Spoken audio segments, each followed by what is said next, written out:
ایک مشہور مصنف نے اپنے مطالعے کے کمرے میں قلم اٹھایا اور ایک کاغذ پر لکھا، گزشتہ سال میرا آپریشن ہوا اور پتا نکال دیا گیا۔ بڑھاپے میں ہونے والے اس آپریشن کی وجہ سے مجھے کئی ہفتے تک بستر کا ہو کر رہنا پڑا۔ اسی سال ہی میری عمر 60 سال ہوئی اور مجھے اپنی پسندیدہ اور اہم ترین ملازمت سے سبکدوش ہونا پڑا۔ میں نے نشر و اشاعت کے اس ادارے میں اپنی زندگی کے 30 قیمتی سال گزارے تھے۔ اسی سال ہی مجھے اپنے والد صاحب کی وفات کا صدمہ اٹھانا پڑا۔ اسی سال ہی میرا بیٹا میڈیکل کے امتحان میں فیل ہو گیا۔ وجہ اس کی کار کا حادثہ تھا جس میں زخمی ہو کر اسے کئی ماہ تک پلسٹر کرا کر گھر میں رہنا پڑا۔ کار کا تباہ ہو جانا علیحدہ سے نقصان تھا۔ صفحے کے نیچے اس نے لکھا، یہ کیا ہی برا سال تھا۔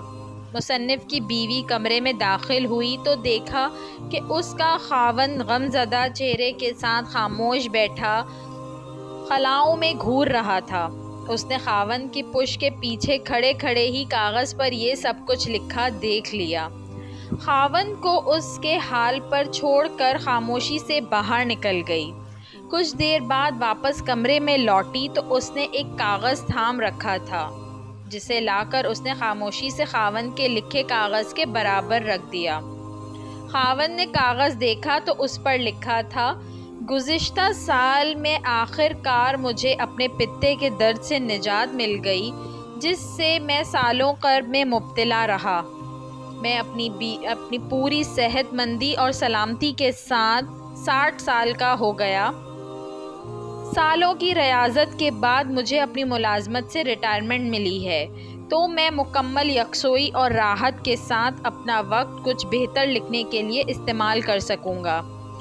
اسی سال ہی میرے والد صاحب 85 سال کی عمر میں بغیر کسی پر بوجھ بنے اور بغیر کسی تکلیف اور درد کے آرام کے ساتھ اپنے خالق حقیقی سے جا ملے۔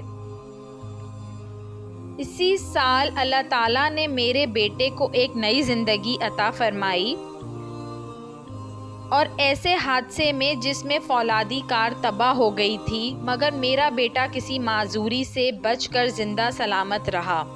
آخر میں مصنف کی بیوی نے یہ فقرہ لکھ کر تحریر مکمل کی تھی کہ واہ ایسا سال جیسے اللہ نے رحمت بنا کر بھیجا تھا اور بخیر و خوبی گزرا۔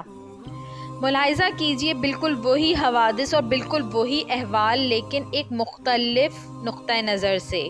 بالکل اسی طرح اگر جو کچھ ہو گزرا ہے اسے اس نقطہ نظر سے دیکھا جائے جو اس کے برعکس ہوتا ہو تو اللہ تعالیٰ کی نعمتوں پر شاکر بن جائیں گے۔ اگر ہم بظاہر کچھ کھو بیٹھے ہیں اسے مثبت زاویے سے دیکھیں تو ہمیں جو کچھ عطا ہوا ہے وہ بہتر نظر آنا شروع ہو جائے گا۔ اللہ تبارک و تعالیٰ کا ارشاد گرامی ہے جس کا ترجمہ اس طریقے سے ہے، اور بے شک تیرا رب تو لوگوں پر فضل کرتا ہے لیکن ان میں سے اکثر شکر ادا نہیں کرتے۔